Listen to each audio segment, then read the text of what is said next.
정부가 내일부터 전국의 사회적 거리두기 단계를 2단계에서 1단계로 낮추기로 했습니다. 다만 수도권의 경우 일부 위험 요인에 대해선 강화된 수준의 방역 관리를 유지하기로 했다고 하는데요. 보도국 취재기자 연결해 자세히 알아보겠습니다. 나경열 기자. 네, 정부가 전국의 거리두기 단계를 2단계에서 1단계로 낮추기로 했습니다.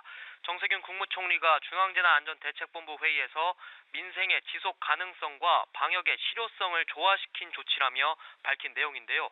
전국적으로 거리두기 2단계가 적용된 지난 8월 23일 이후 거의 2달 만에 거리두기 단계가 완화된 건데요. 정 총리는 방역 효과가 나타나고 있는 점과 사회적 피로도를 고려했다고 설명했습니다.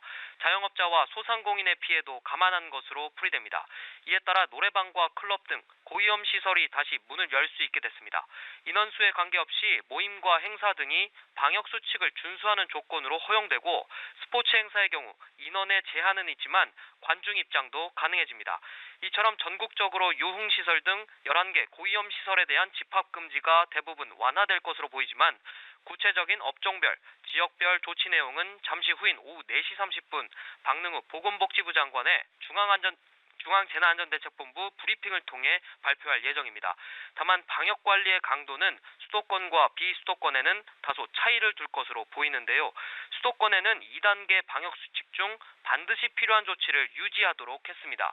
감염 위험이 큰 다중이용시설에선 핵심 방역수칙이 여전히 의무화되고 음식점과 카페 등에선 매장 내 거리두기를 지켜야 합니다.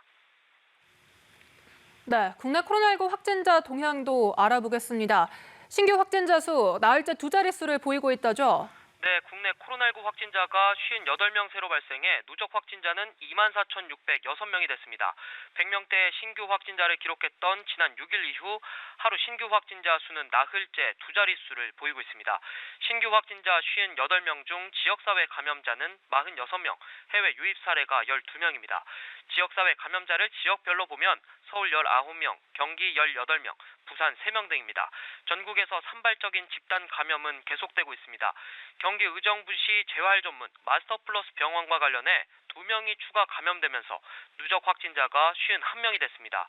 경기 화성시 청소년 상담 복지센터에선 지난 7일 첫 확진자가 발생한 이후 지금까지 총 6명이 감염된 것으로 확인됐고 지난 9일 첫 확진자가 나온 경기 동두천시의 한 모임에선 지금까지 모두 8명의 확진자가 나왔습니다. 한편 격리 치료 중인 환자는 1,481명으로 이 가운데 중환자는 89명입니다. 사망자는 2명 추가로 발생해 모두 432명이 됐습니다. 지금까지 보도국에서 전해드렸습니다.